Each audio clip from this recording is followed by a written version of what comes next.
কাছে এত ভয়ানক করলেও আল্লাহ আমি আমার নফসের উপরে জুলুম করেছি, আমি আপনার বান্দা, আমার নফসের উপরে আমি জুলুম করেছি। আপনি ছাড়া আর যাওয়ার অন্য জায়গা নাই, আপনি ছাড়া কেউ ক্ষমা করার নাই। এই জন্য আল্লাহ তাআলার কাছে আদম পয়গম্বর আল্লাহ তাআলার কাছে কান্নাকাটি করলেন। কান্নাকাটি বলে আল্লাহ তাআলা একটা সময় আল্লাহ রাব্বুল আলামিন আদম নবীর তওবাকে কবুল করে নিলেন। আদম নবী কি গুনাহ করেছিলেন? না না, আদম নবী গুনাহ করেন নাই, শুধু আল্লাহর একটা হুকুম লঙ্ঘন করেছিলেন। আল্লাহ তাআলা এই হুকুমটা লঙ্ঘন করার কারণ হলো এই আদম থেকে আল্লাহ তাআলা আমাদেরকে সৃষ্টি করবেন, আমাদেরকে আল্লাহ তাআলা দুনিয়ায় পাঠাইবেন। এই জন্য আদম আলাইহিস সালামকে আল্লাহ তাআলা এই ভুলটা করাইয়াছেন।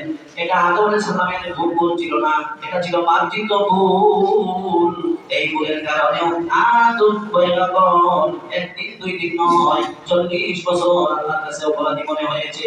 আল্লাহ তাআলার কাছে দোয়া করলেন, রব্বানা যালামনা আনফুসানা ওয়া ইল্লাম তাগফির লানা ওয়া তারহামনা লানাকুনান্না মিনাল খাসিরিন। আল্লাহ, আপনি যদি আমাদেরকে ক্ষমা করেন আমরা ক্ষতিগ্রস্তর ভিতরে পড়ে যাব, আমাদেরকে মাফ করে দেন। আদম পয়গম্বর মাফ পাইলেন, নূহ পয়গম্বর আল্লাহ তাআলার কাছে মাফ চাইলেন, দোয়া করলেন, রব্বিগফিরলি ওয়া লিওয়ালিদাইয়া ওয়া লিমান দাখালা বাইতিয়া মুমিনান ওয়া লিল মুমিনিনা ওয়াল মুমিনাত ওয়া লা তাজিদুল যালিমিনা ইল্লা তাবারা। নূহ পয়গম্বর আল্লাহ তাআলার কাছে ইস্তিগফার করেছেন, আল্লাহ তাআলা নূহ পয়গম্বরের দোয়া কবুল করেছেন। মূসা আলাইহিস সালাম আল্লাহ তাআলার কাছে ইস্তিগফার করেছেন, রব্বিগফিরলি ফাইন্নি ফাগফিরলি ফাগফারা ইন্নী ফাগফিরলি ফাগফারা ইন্নাহু গফুরুর রহিম। সূরা নিকালে আছে মূসা আলাইহিস সালাম আল্লাহ তাআলার কাছে ইস্তিগফার করেছেন, তওবা করেছেন, আল্লাহ তাআলা মূসা আলাইহিস সালামের দোয়া কবুল করেছেন। সুতরাং এই পয়গম্বরদের তওবার ধারা আমরা কি বুঝতে পারলাম? আল্লাহ তাআলা পয়গম্বরদেরকে গুনার জন্য ইস্তিগফার করেন নাই, তওবা করেন নাই।